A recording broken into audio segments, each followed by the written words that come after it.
Hello दोस्तों, आप सबका आपके अपने एजुकेशनल प्लेटफॉर्म रीजनिंग 100 में स्वागत है। तो दोस्तों, आज हम रीजनिंग के इम्पोर्टेंट सेट नंबर 16 को सॉल्व करेंगे, जो हमारे होने वाले आगामी रेलवे, एसएससी या किसी भी परीक्षाओं के लिए हमारा ये सेशन जो है वो महत्वपूर्ण होने वाला है। ओके, तो चलिए दोस्तों शुरू करते हैं आज के सेशन को स्टार्ट करने से पहले आपसे एक रिक्वेस्ट है कि आप वीडियो को प्लीज़ पूरा देखिएगा और वीडियो पसंद आए तो लाइक शेयर और सब्सक्राइब जरूर कर लीजिएगा।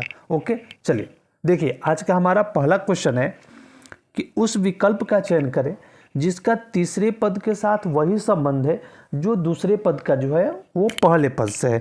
ओके, तो समझो आप यहाँ कि जिस प्रकार नौसेना का संबंध यहाँ पे दर्शाया गया है शिप से, उसी प्रकार थल सेना का संबंध किससे होगा।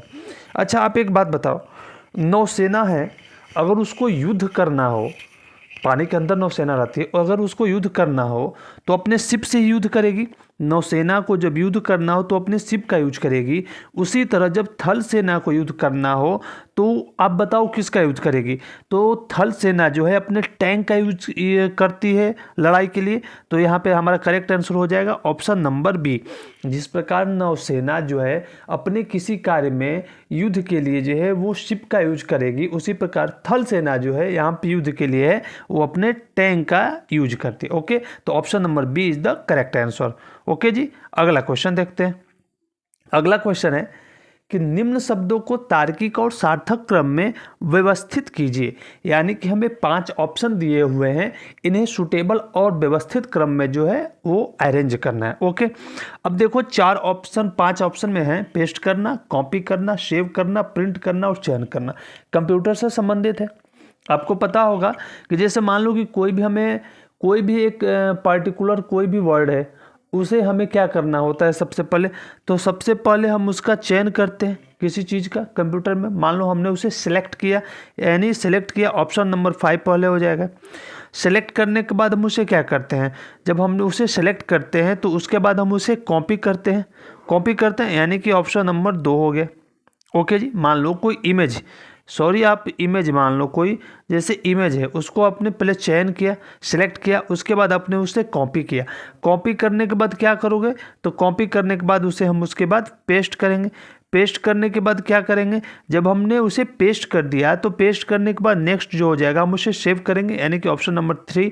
और लास्ट में हम उसे क्या करते हैं, अपने पसंदीदा जो इमेज है उसको हम प्रिंट कर लेते हैं, यानी कि हमारा सही सीक्वेंस हो जाएगा। ओके, तो देखिए 5 2 1 3 4, अगर ऑप्शन की बात कर लें तो option number B 5 2 3 1 4 is the correct answer. Okay, अगला और नेक्स्ट क्वेश्चन देखते हैं।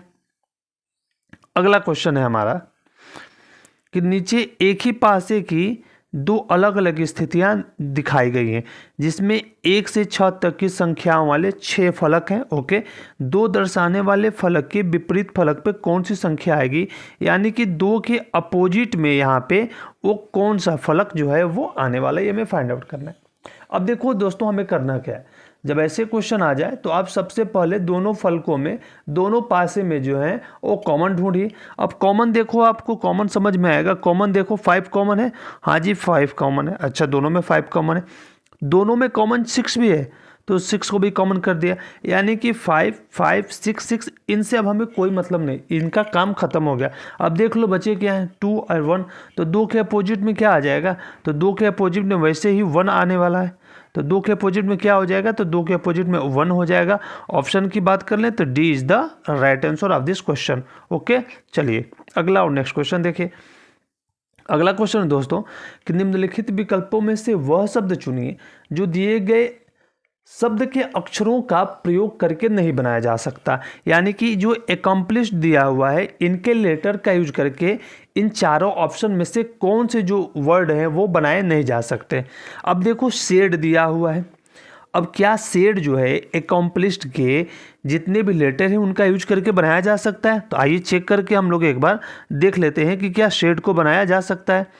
तो यहाँ पे देखो एस है, हाँ जी एस है, एच भी है, ई भी है, डी भी है। देखो आप SHED, यहाँ पे तो पहले से ही बना हुआ है, तो शेड तो बन ही सकता है, यानी कि जो हमारा ऑप्शन नंबर ये है ये तो नहीं होने वाला है।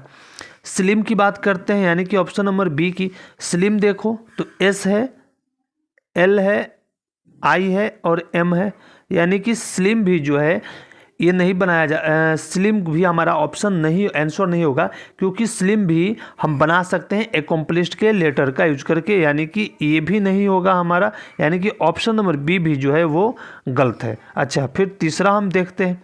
अगर तीसरे की बात करो तो रीड्स दिया हुआ है, तो एकम्प्लिश में आर है क्या कहीं?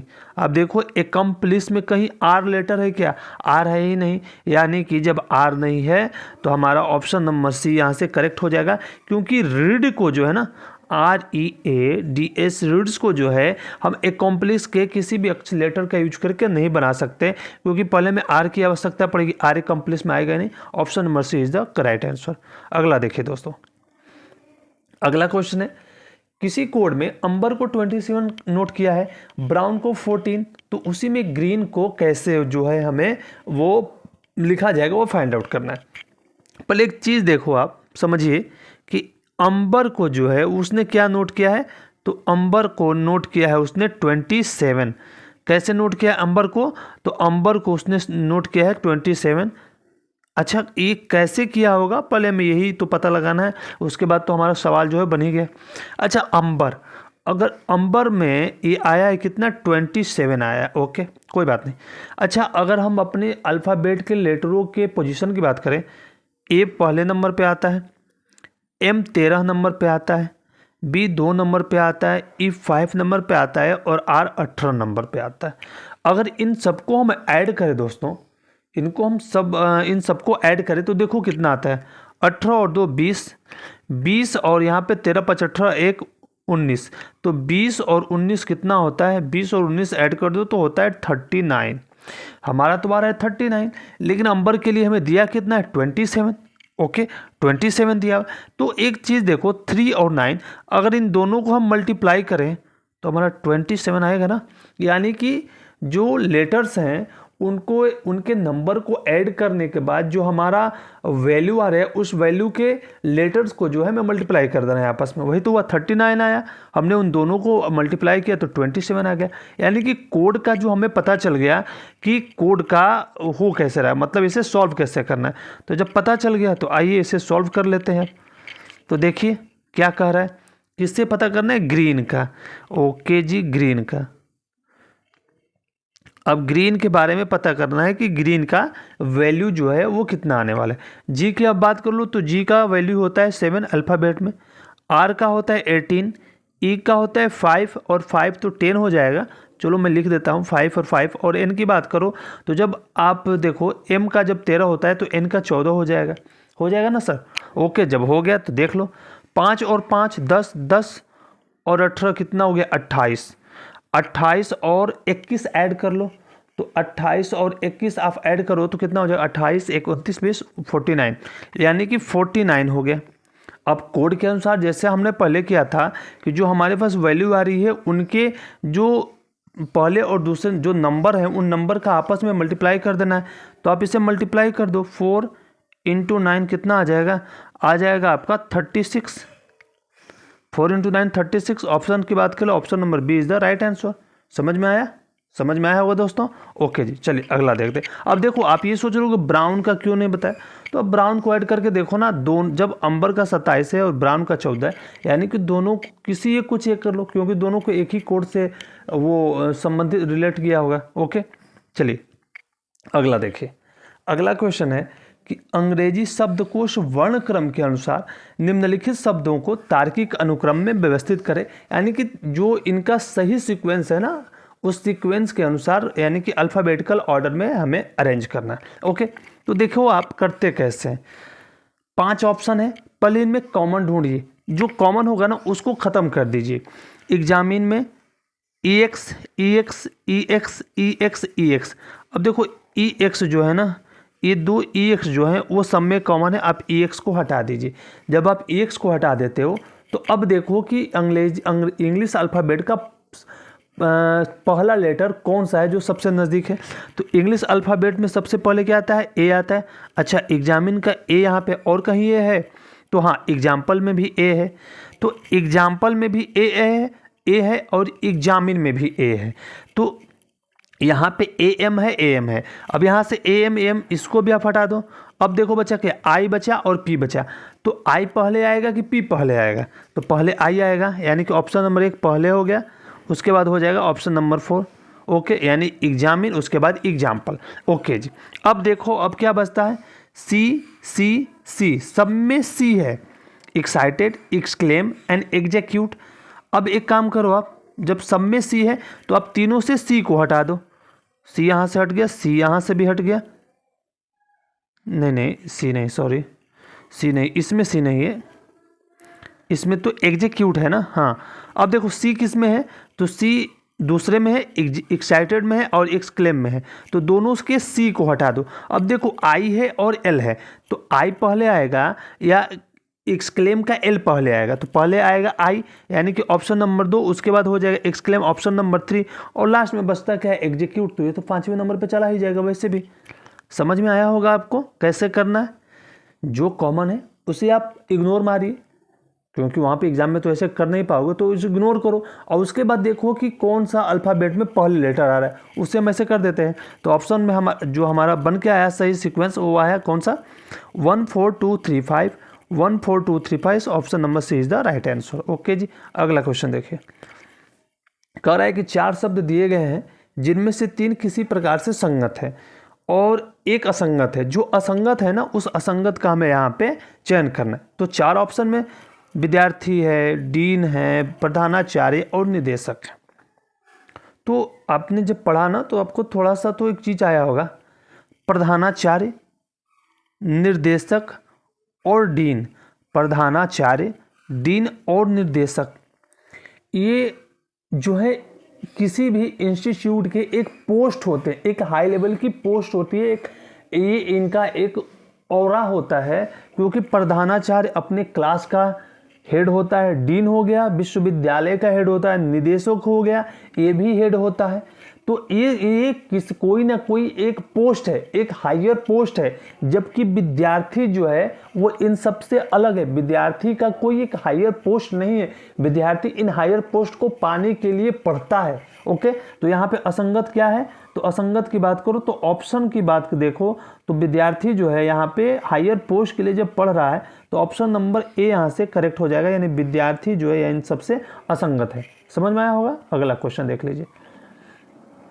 अगला क्वेश्चन है नंबर सीरीज का क्वेश्चन है, और फाइंड आउट करना है कि प्रश्न चिन्ह के स्थान पे क्या आएगी। ओके जी, चलिए इसको हम देखते हैं। अच्छा, जब तक मैं इसे नोट डाउन कर रहा हूँ, आप एक चीज़ समझो, मैं हमेशा बताता हूँ कि जब भी संख्या है ना पास पास लगें, तो पहले आप उनका डिफरेंस निकाल के देखिए, क्योंकि या तो उनमें एडिशन होगा या तो सब्ट्रैक्शन होगा।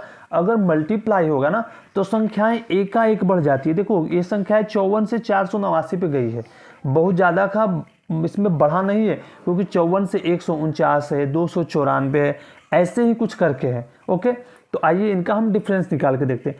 54 से अगर 149 पे आप जाओ, तो इनके बीच का डिफरेंस देखो कितना हो जाएगा। 54 से अगर इनके 149 का देख लो आप, तो आप माइनस कर लो, 9 में से 4 गया 5, और यहाँ पे बच गया 14, 14 में से 5 गया कितना हो जाएगा, तो 9, 95 का डिफरेंस है यहाँ पे। 149 से 294 की अगर बात करो, तो 14 से 9 को अगर माइनस करते हो, 149 से अगर आप माइनस करो 9, 14 से 9 को माइनस करो तो हो गया 5, यहाँ पे बचा 8, तो 8 से 4 गया 4, और यहाँ पे बचा 1, तो यानी कि 145 का डिफरेंस है। 294 से 489 की बात करो तो आप माइनस कर लो, 9 से 4 गया 5, 18 से 9 गया 9, और 3 से 2 गया 195 का डिफरेंस है। ओके, अच्छा एक चीज़ है, अब हम आगे क्या होगा वो फाइंड आउट करना। अच्छा देखो 95 है, 145 है और 195 है। अच्छा इनमें कुछ कॉमन है क्या, आपको यहाँ से कोई पैटर्न समझ में आ रहा है क्या कि क्या है।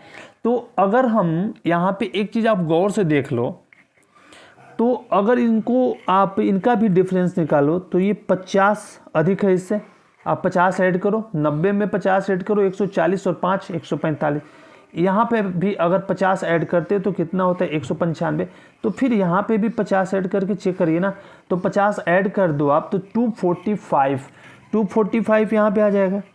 यहाँ पे आ गया आपका 245, क्योंकि 195 में जब आप ऐड करोगे 50 तो 245। अब इस 245 को 489 में ऐड कर दो।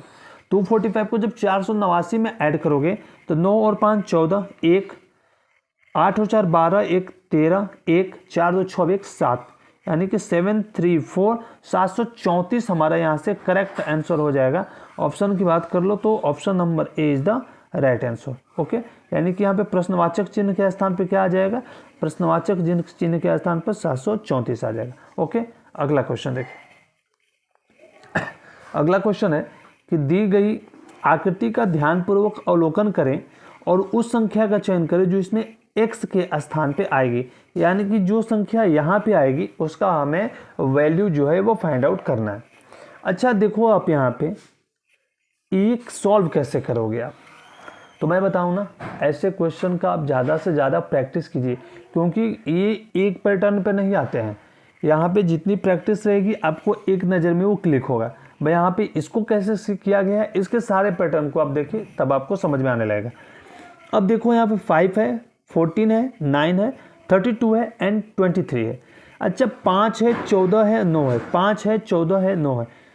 इस 5 को और इस 9 को जब आप ऐड करोगे, इस 5 को और इस 9 को ऐड करो तो कितना हो जा रहा है, 5 और 9 को ऐड करोगे तो 14 हो जाएगा। अच्छा अब 9 है, 32 है और 23 है, तो एक चीज़ यहाँ पे आप देखो, अगर 9 को और 23 को, अगर हम इस 9 को और 23 को ऐड करते हैं तो 9 और 23 कितना हो जाएगा, 32 हो जाएगा। यानी कि दो ऊपर वाली संख्याओं को ऐड करने पे आया 14 और फिर नीचे वाली संख्याओं को ऐड करने पे आया 32, यानी कि जो बीच वाली संख्याएं आ रही हैं वो ऊपर नीचे वाली संख्या को ऐड करने के बाद आ रही है। अच्छा ये भी चेक कर लेते हैं, 9 को ऐड करो और 10 को ऐड करो। यहाँ पे देखो आप, 9 और 10 को ऐड किया 19, 10 और 9 को ऐड किया 19, यानी कि ये बीच वाली संख्या है कहाँ से, दो उसके ऊपर वाली और नीचे वाली संख्या को ऐड करने से। ओके, तो आप यहाँ पे फिर यहाँ पे समझ लीजिए, 13 और 11 को आपने ऐड किया तो कितना आया, 24 आया। ओके, तो उसी तरह 11 और 6 को ऐड करने पे बीच वाली संख्या आएगी, तो 11 और 6 को ऐड करोगे तो x के स्थान पे कितना आ जाएगा, 11 + 6 को ऐड किया तो 6 के स्थान पे आ गया, x के स्थान पे 17। ऑप्शन की बात करो, option number C is the right answer. आगे बढ़ी, आगे कह रहा है कि एक व्यक्ति एक जगह से चलना शुरू करता है। अच्छा, एक जगह से एक व्यक्ति चलना शुरू करता है, 1 किलोमीटर चलने के बाद वह बाएं मुड़ता है। ओके, यहाँ पे कोई हमें ये नहीं बताया गया है कि पूरब से चलता है या पश्चिम से चलता है, बस पूछ कर रहा है कि एक जगह से चलना शुरू करता है। अच्छा ऐसे में आप देख लो, अब ऑप्शन है, चलो अब पश्चिम लगा के देखते हैं क्या होता है। मान लो कि एक व्यक्ति जो है वो पश्चिम से चलना शुरू करता है। ओके, पश्चिम से चलना शुरू करता है। ओके ठीक है, 1 किलोमीटर चलने के बाद वह बाएं मुड़ता है। ओके, यहाँ से पश्चिम है, पश्चिम से चलना शुरू किया, 1 किलोमीटर चला, उसके बाद बाएं मुड़ा। अच्छा नीचे की तरफ मुड़ गया, बाएं मुड़ा तो बाएं मुड़ता है। फिर आधा किलोमीटर चलने के बाद वह पुनः बाएं मुड़ता है। यहाँ पे कितना चला, 0.5 किलोमीटर चला, वो पुनः बाएं मुड़ता है। यानी कि फिर जब वो बाएं मुड़ा तो किधर जाएगा, इस दिशा में जाएगा, बाएं मुड़ा। ओके, बाएं मुड़ा, अब वो पूर्व की ओर जा रहा है। सही बात है भाई, अब वो ऐसे जा रहा है तो पूर्व की ओर जा रहा है ना, हाँ पूर्व की ओर ही जा रहा है। ओके, तो उसने वास्तव में किस दिशा में चलना शुरू किया था। अच्छा ठीक है यार, पहले बार में आ गया, तो यहाँ पे कौन सी दिशा हो जाएगी उसकी, ये पश्चिम दिशा में चलना शुरू किया था। देखो पश्चिम दिशा से चलना शुरू किया, 1 किलोमीटर चला पश्चिम दिशा में। अच्छा, तो फिर उसका मन हुआ कि चलो हम बाएं मुड़ जाते हैं, वो बाएं मुड़ा और आधा किलोमीटर चला। फिर उसका मन हुआ कि फिर हम बाएं मुड़ते हैं, तो आधा किलोमीटर चलने के बाद बाएं मुड़ा और पूरब की तरफ चल रहा है। तो जब पूरब की तरफ चल रहा है तो हमसे पूछ क्या रहा है कि उसने प्रारंभ में किस दिशा की तरफ चलना शुरू किया था, तो वो पश्चिम दिशा से चलना शुरू किया था। Option number D is the right answer. अगला क्वेश्चन देखिए, अगला क्वेश्चन है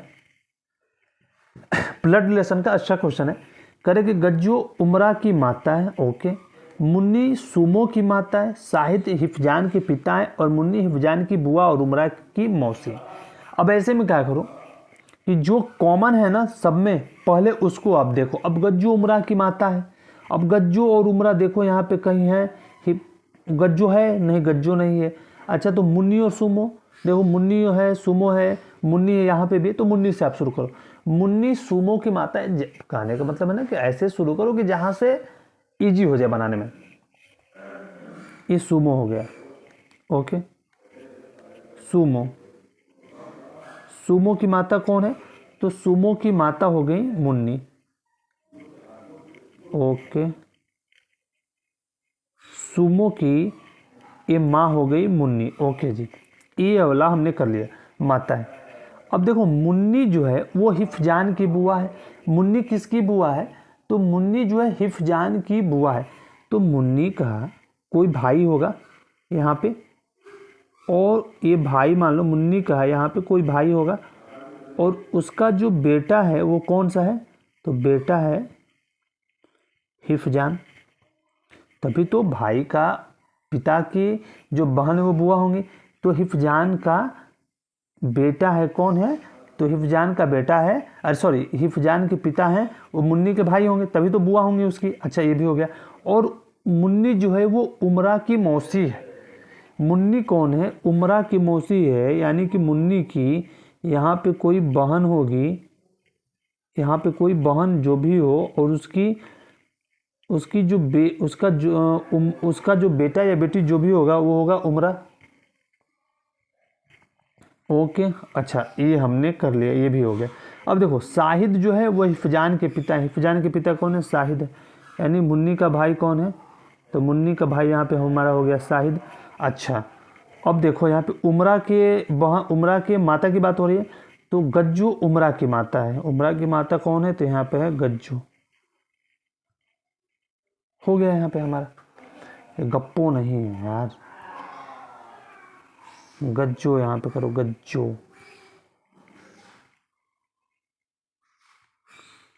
ये हो गया हमारे गज्जो, ओके। ये बन के तैयार है, बन के तैयार हो गया, ओके। तो अब देख लो ये हो गया, हाँ जी कंप्लीट है। तो गज्जो का साहिद से क्या संबंध है पूछ रहा है? गज्जो का साहिद से, तो गज्जो का साहिद से क्या संबंध हो जाएगा? ये आपस में भाई बहन है, तो साहिद की बहन है। Option number A is the correct answer. चलिए अगला क्वेश्चन देखिए, जल्दी जल्दी देखिए। क्यू का अर्थ है, क्यू का अर्थ है प्लस, जे का अर्थ है गुणा, टी का अर्थ है माइनस, और के का अर्थ है भागा। अच्छा, इसको हमें सॉल्व करना है, इनके सिंबल्स में जो दिए हुए हैं डायरेक्शन उसके अनुसार हमें पुट करना है। 30, अब देखो के का मान क्या दिया है? तो के का मान दिया है भागा कितना? 2। क्यू का मान कितना दिया है? +3। जे का मान कितना दिया है? जे का मान दिया है गुणा 6, और टी का मान क्या है? -5। इसे सॉल्व करना है, बस इसे सॉल्व कीजिए। अब इसको करो आप, 2 में 30 से भाग दो, 15 हो गया, और प्लस इसको सॉल्व करो तो ये 6 में 3 से मल्टीप्लाई किया 18 हो गया, और -5, 15 और 5 20, 20 में से 18 घटा दो, 15 और में से 5 किया होगा, कितना हुआ? 10, 10 में 18 जोड़ दो, कितना हो गया? 28। ऑप्शन की बात देख लो आप, ऑप्शन कौन सा हो जाएगा? तो ऑप्शन नंबर हो जाएगा D is the correct answer, 28। अगला क्वेश्चन देखिए। उस वेना रेख का चयन करें जो निम्नलिखित वर्गों के बीच के संबंध को सर्वोत्तम ढंग से दर्शाता है। ये हमें फाइंड आउट करना है। दिया क्या है? पहले खिलाड़ी दिया हुआ है, मनुष्य दिया हुआ है, और छात्र दिया हुआ है। खिलाड़ी, मनुष्य और छात्र। अच्छा, जब ऐसा दिखा तो जो खिलाड़ी है और जो छात्र है वो क्या है? ये बड़ा वाला हिस्सा किसका है? ये बड़ा वाला हिस्सा अगर आप मनुष्य का बना दो तो मनुष्य की ही तो जातियाँ हो जाएंगी। ये हो गया खिलाड़ी और ये हो गया छात्र। दोनों मनुष्य ही है ना, जानवर और प्राणी तो है नहीं। तो मनुष्य में ही आ जाएगा आपका खिलाड़ी भी, और मनुष्य में आ जाएगा आपका छात्र भी। यानी कि जो इस तरह का डायग्राम बनेगा ये हो जाएगा आपका राइट आंसर। ये नहीं है ऐसा,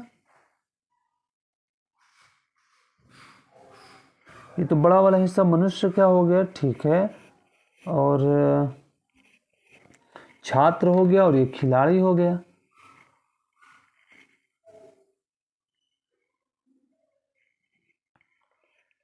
ऐसा नहीं हो रहा है, फिर कैसे होगा? 1 मिनट रुक जाओ, घबराइए ना। मैं ये कह रहा हूँ कि जैसे मान लीजिए कि जो छात्र है, जो खिलाड़ी है, हाँ आप ऐसे देखो ना कि जो एक मिनट, जो हमारा वो मनुष्य है, जो मनुष्य है, ये मान लो मनुष्य है, ये मनुष्य है, ये छात्र भी हो जाएगा और यही मनुष्य जो है वो खिलाड़ी भी हो जाएगा। यानी कि ये वाले डायग्राम जो है यहाँ पे फिट बैठेंगे, हाँ, यानी कि ऑप्शन नंबर 4 देख लो। हाँ ठीक है, ओके जी, ऑप्शन नंबर 4 यहाँ से ये वाला करेक्ट है, यानी कि option number A is the right answer. ठीक है, ये वाला फिगर करेक्ट है, option number A is the right answer. ठीक है, अगला देखिए। अगला क्वेश्चन है कि दिए गए आरेख का ध्यानपूर्वक अध्ययन कीजिए और पूछे गए प्रश्न का उत्तर दीजिए। विभिन्न भागों में दी गई संख्या व्यक्तियों की संख्या को दर्शाती है। ओके, पूछ क्या रहा है देखिए पहले। तो पूछ रहा है कि कक्षा एक्स के कितने विद्यार्थी या तो गणित या विज्ञान पढ़ना पसंद करते हैं लेकिन दोनों नहीं। कह रहा है कि एक्स के कितने विद्यार्थी या तो गणित या विज्ञान पढ़ना पसंद करते हैं लेकिन दोनों नहीं। कक्षा एक्स के कितने विद्यार्थी या तो गणित या तो विज्ञान, लेकिन दोनों नहीं। अब देखो, गणित ये है, गणित वाला हिस्सा और विज्ञान वाला हिस्सा, इसमें से देखना है कि कौन या तो गणित या तो विज्ञान अलग अलग, लेकिन दोनों नहीं। तो गणित में कितने छात्र हैं? तो गणित में छात्र हैं 11 और साइंस में छात्र हैं अकेले अकेले 12। तो 11 और 12 को ऐड कर दो, हो जाएगा 23। ओके, यानी कि ऑप्शन नंबर है 23। 23 नहीं है, या तो गणित या विज्ञान पसंद करते हैं लेकिन दोनों नहीं। तो मैथ तो है, ठीक है।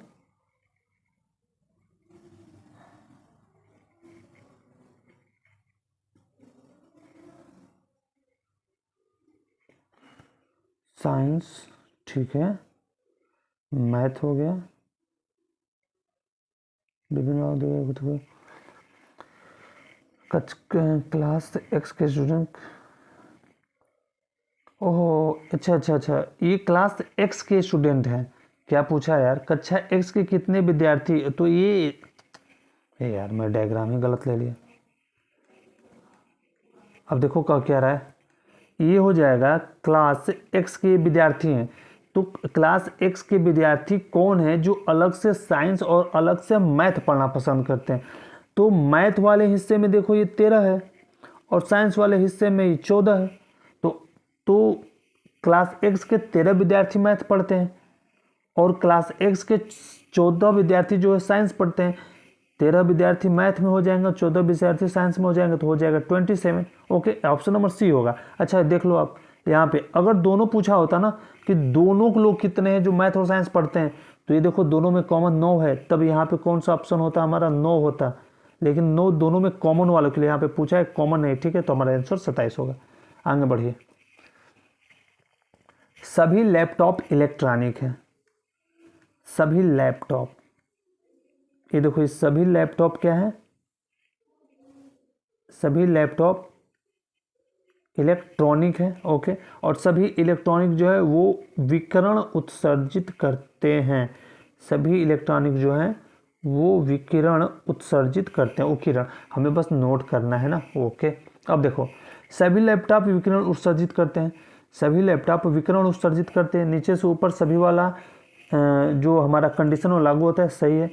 कुछ विकिरण इलेक्ट्रॉनिक्स के कारण होते हैं। कुछ विकिरण इलेक्ट्रॉनिक्स के कारण होते हैं। ऊपर से नीचे कुछ वाला है, ये भी सही है। तो अगर बात कर लो तो ऑप्शन नंबर बी हो जाएगा, क्योंकि दोनों सही है। Option number B is the right answer. आगे बढ़िए। अच्छा, कथन और निष्कर्ष का क्वेश्चन देखते हैं।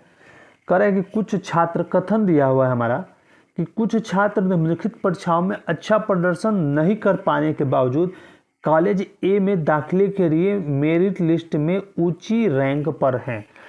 कहने का मतलब है कि कुछ छात्र जो हैं वो लिखित परीक्षा हुई लेकिन वहाँ पे अच्छा प्रदर्शन नहीं करने के बावजूद भी उनका मेरिट लिस्ट में नाम है। अब इसके निष्कर्ष क्या है, देखिए पहला निष्कर्ष कह रहा है कि लिखित परीक्षा में अच्छा प्रदर्शन करने वाले अभ्यर्थी कभी भी कॉलेज ए में प्रवेश हेतु मेरिट लिस्ट में नहीं आ पाते। ना यार, अच्छा प्रदर्शन किया है तो मेरिट लिस्ट में आएगा, ये तो नहीं होगा। दूसरा देखिए, कॉलेज ए में प्रवेश हेतु लिखित परीक्षाओं के अतिरिक्त अन्य मापदंडों पर भी विचार किया जाता है। ये सही लग रहा है, क्योंकि अगर मान लो कि लिखित परीक्षा में नहीं है तो अन्य मापदंड होते होंगे, तो ये वाला ऑप्शन जो है हमारा वो सही होगा। ऑप्शन की बात करूँ तो option number B is the right answer. अगला देखिए, करें कि नीचे दिए गए 4 चित्रों में से नीचे दिए गए चित्र की पानी में सही छवि क्या है? दर्पण प्रतिबिंब है। जब दर्पण प्रतिबिंब है तो उल्टा करो, ये नुकीला वाला जो है ये वाला हिस्सा, ये नीचे वाला ऊपर जाएगा खाली वाला। तो देखो खाली वाला जब ये ऊपर गया तो खाली वाला ऊपर किस में है? एक तो बी में है और एक सी में है। ओके, और ये वाले जो हैं वो नीचे आ जाएंगे, जो डार्क वाले हैं, ये जो डार्क वाला नुकीला है वो नीचे आ जाएगा। अब देखो डार्क वाला नुकीला नीचे आ गया। अब यहाँ पे आप ध्यान से देखोगे ना उसे, तो देखो दोनों में है डार्क वाले नीचे, लेकिन क्या, लेकिन आप देखो जो ये जो इसे लाइन खींचा है ना, आप इसको देखो, इसमें ऐसे सीधा सीधा लाइन है, लेकिन इस वाले बी वाले में, लेकिन इसमें जो है ना तिरछा तिरछा लाइन है। ऑप्शन ये वाला डी वाला सही होगा। ऑप्शन की बात कर लो तो option number A is the correct answer. ये देखिएगा आप, ऐसे और ऐसे जो लाइन खींचा है इसमें अंतर हो जाएगा। फिर अगला देखिए, करेक्ट, उपरोक्त चित्र में कितने त्रिभुज हैं? त्रिभुजों की संख्या ज्ञात करनी। अब देखो यहाँ से, अगर उपरोक्त त्रिभुज में कितने चित्र होंगे, उपरोक्त त्रिभुज में चित्र में कितने त्रिभुज हैं आप काउंट कर लो, 1 2 3। ओके, फिर ये 4 5 6 7 8 9 और 10, ये तो 10 हो गए, 10 हो गए। ये बड़ा वाला 11 12 13 14, 14 हुआ। अब 14 के बाद अगर आप देख लो तो एक ये देखो 15 16, 16 हो गया, 16 हो गया आपके पास, तो 16 तो है ही, ठीक है। Option number D is the correct answer, 16 त्रिभुज हो जाएंगे। आगे बढ़िए, करेक्ट, जब इसे बिंदुदार रेखा पर मोड़ दिया जाता है तो कौन सा पैटर्न प्रदर्शित शीट में होगा? अगला क्वेश्चन हमारा कि जब इसे बिंदुदार रेखा पर मोड़ा जाता है, यानी कि जो हमें डायग्राम दिया है, इसे बिंदुदार रेखा पर मोड़ना, यानी कि इसे अपने लेफ्ट साइड में मोड़ना है। तो जब इसे आप अपने लेफ्ट साइड में मोड़ोगे तो जो ये खुला वाला हिस्सा है, जो इसे आप ऐसे मोड़ो, अगर आप इसे ऐसे मोड़ते हो तो देखो ये तो आकृति वैसे रहेगी, ये आगे की तरफ जाएगी, और ये वाला जो हिस्सा है वो ऐसे हो जाएगा, ये वाला हिस्सा जब उधर उलट जाएगा तो ये कौन सा हो जाएगा? ये वाला हो जाएगा ऑप्शन, यानी कि ऑप्शन नंबर की बात करो तो option number D is the correct answer. Okay, क्योंकि अब मोड़ो ना, जो ऐसे है हो जाएगा तो फिर ऐसे हो जाएगा, और 2 लाइनें ऐसे दी हुई है तो ये वाला होगा ना। ओके, चलिए अगला क्वेश्चन देखिए। अगला क्वेश्चन है और आज का लास्ट क्वेश्चन भी प्यारा क्वेश्चन, आइए समझते हैं। करें कि पी क्यू आर एस और टी एक सीधी पंक्ति में उत्तर की ओर मुंह करके बैठे हैं। 5 लोग हैं, 2 2 4 1 5, 1 2 3 4 और 5 उत्तर की ओर मुख करके बैठे हैं। करें कि न तो क्यू और न ही एस पंक्ति के ठीक मध्य स्थान पर बैठा है, न तो क्यू और न ही एस, यानी कि यहाँ पे न तो क्यू होगा और न तो एस होगा, यहाँ पे न तो क्यू होगा न ही एस होगा। ओके, आर जो है वो एस के ठीक बगल में बैठा है, आर और एस एकदम अगल बगल बैठे हैं। ओके, जबकि पी और टी पंक्ति के सिरों पे बैठे हैं, पी और टी पंक्ति के सिरों पर बैठे हैं। ओके, पी और टी पंक्ति के सिरों पे बैठे हैं, पी और टी पंक्ति के सिरों पे बैठे हैं। ओके ओके, तो एक चीज़ अगर आप देखो, चलो पी और टी ये पंक्ति के सिरों पे बैठे हैं। ओके, क्यू और एस यहाँ पे नहीं होगा, जब न तो क्यू होगा यहाँ और न ही एस होगा तो बचा क्या? न ही क्यू होगा न ही एस होगा, तो बचा हमारा यहाँ पे आर, यहाँ पे आर हो गया, न ही क्यू होगा और न ही एस होगा, तो बचा क्या हमारे पास? बचा हमारे पास आर। अब कह रहा है कि आर और एस जो है वो पंक्ति के वो अगल बगल बैठे हैं, तो आर और एस को हम अगल बगल बैठा दें। अब बच गया हमारे पास यहाँ पे आर और एस अगल बगल बैठे हैं, तो हमारे पास बचा क्या है यहाँ पे? अब कौन सा चीज़ बच गया? हाँ, बच गया यहाँ पे क्यू। ओके, देख लो, हो गया सब कुछ कंफर्म यहाँ पे। और इसके बगल में बैठा है, पीओटी पंक्ति के सिरों बैठे हैं, तो ठीक मध्य में, ठीक है। तो ठीक मध्य में कौन बैठा है, तो मध्य में आर बैठा है। ओके, ऑप्शन की बात कर लो तो option number D is the right answer. Okay, समाप्त हो गया। ओके जी, चलिए देखते हैं।